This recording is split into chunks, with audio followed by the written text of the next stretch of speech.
Bonjour à tous, la séquence d'aujourd'hui consiste en un renforcement musculaire du moyen fessier en chaîne fermée contre une opposition qui est le Swiss ball chez un patient qui présente une rupture du ligament croisé antérieur qui a été réparée par une technique de Kenneth Jones sur un tendon rotulien.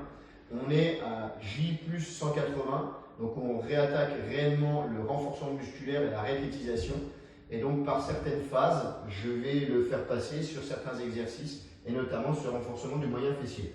J'ai adapté l'exercice au niveau du plateau et au niveau de l'affichage afin qu'il reste dans la position et qu'il maintienne son centre de gravité au niveau de la cible.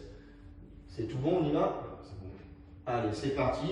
Moi, je vais simplement contrôler que l'exercice est réalisé correctement et qu'il y ait une poussée au niveau de son moyen fessier. Une poussée donc diagonale qui vient écraser le Swiss ball, une poussée qui est constante puisque sinon il sortirait de la zone. Là on voit d'ailleurs, allez, pousse un petit peu plus avec ton bassin.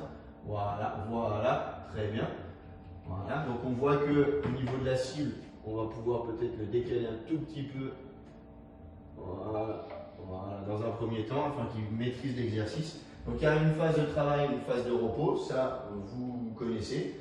Et l'idée principale va être ce renforcement. Donc on voit que ça travaille bien, ça va? Ouais, ça va. Donc quand il y a la phase de repos, tu n'hésites pas à te reposer. Alors le moyen fessier il est intéressant dans les reprises d'appui. Pourquoi? Parce que c'est un muscle qui est antivagisant au niveau de la hanche et la plupart des ligamentoplasties font suite à un mouvement de valgus avec une rotation interne et un valgus de genou.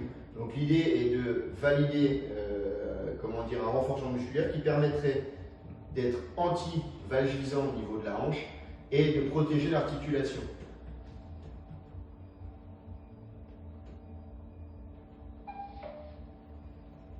Très bien. Donc là, on est sur une contraction de type isométrique avec des déstabilisations au niveau du membre inférieur qui sont induites par le plateau. Donc pour l'instant, on est sur un mouvement qui est lent. On pourra tout à fait, au fur et à mesure de la rééducation, augmenter le mouvement dynamique du plateau. On va terminer cette phase. Je vous remercie. À bientôt.